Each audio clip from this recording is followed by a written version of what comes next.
د الله پاک جل جلاله وجود. یو ځوان ډیر تعلیم یې وکړي، تعلیم یې په بهر ملک کې وکړي. سړی چې د چا سره اوسي په خوی به د هغه اوسي، چې د چا سره کښېني ولاړېږي د هغو عادات او اطوار او د هغو طریقه د هغو سوچ فکر د هغو خوی او اخلاق په پتا کې مثل وکړي. د دې وجې زموږ مشران وایي چې د چا سره اوسي په خوی به د هغه اوسي. دې زموږ ستاسو یو ځوان دی په دهریانو کې چې الله نه مني تعلیم په هغه کې حاصلاوه. د هغو د مجلسو اثر پر وسو چې کله د تعلیم څخه فارغ سو کور ته راغلی، پلار ته ویل بابا ورته یا و یو څو پوښتنې مې په وجود کې راپورته کېږي چې زما په آن باندې تر اوسه پورې چا نه دی راته جواب کړی. ته ماته په دې ښار کې یو داسې عالم وګوره چې هغه دغه زما سوالونه جواب کړي. پلار ورته ویل بچی ډېره ښه ده. پلار یې وګرځېد یو ښکلی عالم یې ورته انتخاب کړي. هغه عالم سره پلار ولیدل چې زما د بچي نظریه څه د دهریت خواته تللې ده، د الله د نه وجود و طرف ته تللې ده. په دې وجه باندې که چېرته ته دغه علاج وکړې او دغه یو څو سوال دي او دغه یو څو پوښتنې دي دغه جواب وله ورکړي. هغه عالم ورته ویل چې در خپل وسه پورې پر سترګو خپل کوشش به بلکل وکړو، ستا بچی ما ته راولېږه. پلار یې د خپل بچي ته ویل چې بچی ورسه فلانې عالم ته. دا ځوان چې کله دې عالم ته راغلی، هغه عالم ورسره کښېنستی. باره دا ځوان ورته وایي مولانا صاحب زما یو څو پوښتنې دي. کومې؟ و یوه پوښتنه مې دا ده چې الله موجود دی. هغه عالم ورته وایي ولې نه دی؟ ځمکې ته وګوره، اسمان ته وګوره، دې وښو ته وګوره، هواو ته وګوره، شپه، ورځ، ستوري، لمر، سپوږمۍ، انسان، حیوان، ډبره، خاورې، دښتې، غرونه، اوبه، ته دې ته وګوره. آیا دا د الله په وجودیت باندې دلیل نه دی؟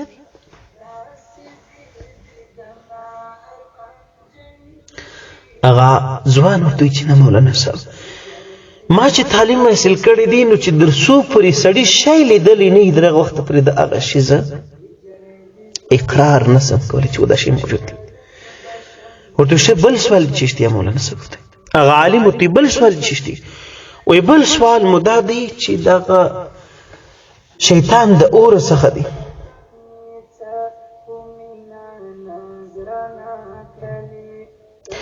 شیطان د اوره څخه دی.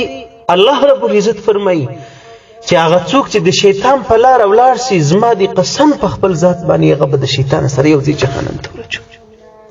نو اور به په اور څه وکړي؟ هغه عالم ورته ویلي چې ښه دریم سوال یې چېشتی وایي دریم سوال مو دا دی چې تقدیر څه شی ته وایي؟ په دنیا کې خو چې څه پیښیږي د در کوششه پورې تړلي، در پلانه پورې تړلي، در پلانه، لیکن تقدیر څه شی دی؟ والقدر خیره شره من الله تعالی والبعث بعد الموت.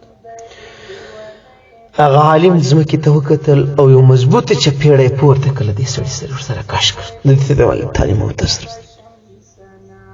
عام هلک تعلیم او ته و هغه ځوان تعلیم او ته برداشت یې راوړي، صبر یې وکړي. وروسته یې هغه عالم ته ویلي چې زما د سوالو جوابونه همدغه سول. هغه ورته ویل ستا د 3 سره سوالو جوابونه په دې چپلاخه کې پراته دي. هغه ورته ویل هغه څنګه؟ وایي تا اول سوال دا کړی و چې ښه صاحبه ما ته دا راوښیه چې کوم شی ما لیدلی نه وي نو هغه شی زه نه منم. دې چپلاخې په تا باندې څه وکړل؟ وایي دې خو زه خورا خوش کړم او درد مې په بدن کې راپورته کېږي، دا مخ مې درد کوي. وایي ما ته درد راوښیه. درد ته ولې منې؟ خو لیدلی نه سې. درد چا لیدلی دی؟ ما ته درد راوښیه. ته وایې درد دې زما په مخ کې زه نه درسره منم، څه مې په تندي شي؟ هغه ورته وایي نه صاحبه خوږېږي، درد مې مخ وکړي چې چپلاخه دې ولم. ورته وایي نه زه نه منم.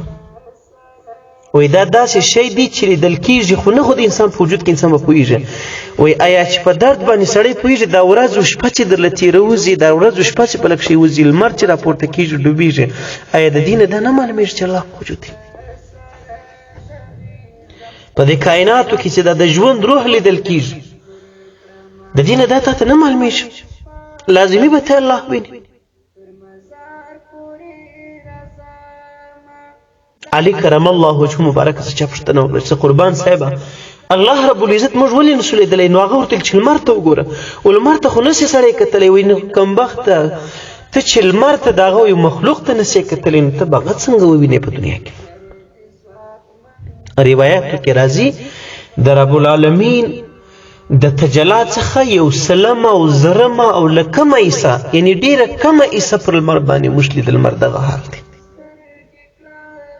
چې لمر ته ما ورته نسو کتلی، دې وجې ته به الله سره ووینې. نو هر شی د لیدلو پرې کار نه لري. ساینسدانان ټول دا وایي چې کوم شی موږ ووینو نو بیا یې منو. نو ته راته ووایه یو سړی مړ یو سړی ژوندی، ښکاره په ظاهره توګه په دې مړي او ژوندي کې فرق څه شی دی؟ که سترګې دي نو خو دا غدم سته، که غوږونه دي خو دا غدم سته، که ټول وجود دی فرق یې څه دی؟ دا ژوندی دی دا ته منې، او هغه مړ دی ته منې. دا مړ په څه خو روح ته ووتی، روح ته لیدلی سي، ټینګولی سي. همدغه شانتې سړی روح نسي لیدلی، فرشتې هم دغه شانتې الله مخلوق دي. پیرانان هم زموږ د سترګو نه پټ دي. الله رب العزت زموږ په سترګو پردې راکش کړي دي، ډېر شیان دي چې موږ یې نه وینو. قرآن کریم کې الله رب العزت فرمایي کله چې ستا د زکندن ټیم سي فکشفنا عنک غطاءک فبصرک اليوم الحدید. الله رب العزت بیا پردې درڅې ایسته سي، بیا به ته هر څه ووینې. دا کوم اعمال چې نن موږ تاسو کوو د بدۍ او د نیکۍ هغو سزا به ته ووینې، د هغو نتیجه به بیا په سترګو ووینې. له دې وجې هغه عالم ورته وایي لکه څنګه چې درد دی دغه شانتې د دې دنیا چلول دغه شانتې د دنیا د چلاوه څه الله معلومېږي، د دې باد د هوا د ځمکې د انسانانو مړه ژوندي. او دویم سوال دی دا کړی و چې شیطان د اور نه دی اور په اور څه کولی شي؟ نیکبخته خو زما لاس هم د خوښې و او ستا مخ هم د خوښې و، اثر یې پرې وکړی و که نه؟ هغه ورته ویل الله ډېر یې خوښ کړم. وایم دغه شانتې هغه مسله دې هلته حل کېږي. خپله سوچ ورته وکړه. او چې کله تاسو تقدیر څه شي دی، تقدیر دغه ته خبر وي چې ما ته به د دې سوالو جوابونه په دغسې چپېړه راکول کېږي. وایي ته وایي نه، وایي تقدیر هم دغه شانتې د الله فیصله عقل نقل کیسې میسې په هغه پسې نه رسېږي، نه به دې امې نه به دې تمې چې در سره خیر بسي، درته را بسي، درته پېښه بسي. مولانا تقي عثماني صاحب دامت برکاتهم العالی لیکي وایي دا خلک وایي زه د کور راوتم چې اچانک اکسیډنټ وس. وایي اچانک نه که تمامه دنیا راټوله سوې وي او ته د دې اکسیډنټه بچولی البته د کور راوتلو چې اکسیډنټ وکړي. ها موږ په کوشش باندې مکلف یو، نور نتیجې د پاک رب کار دی. همدغه نتیجې ته باره نو هغه څه شوی تقدیر. الله رب العزت په دې څو خبرو باندې عمل توفیق نصیب کړي. الله رب العزت هر ځای موجود دی. الله رب العزت موږ ویني. پاک پروردګار دا ټول کائنات د هغه په وجودیت باندې شهیدان دي. یو سړی چې پرې کې تیر سپلونه پاتې، ته دا منې چې زه درته وایم چې یې انسان دی تیر شوی؟ دا نه منې. نو دا ولې نه منې نیکبخته چې دا غرونه خپله پیدا شول، دا کائنات خپله پیدا شول، دا شپه ورځ خپله راځي،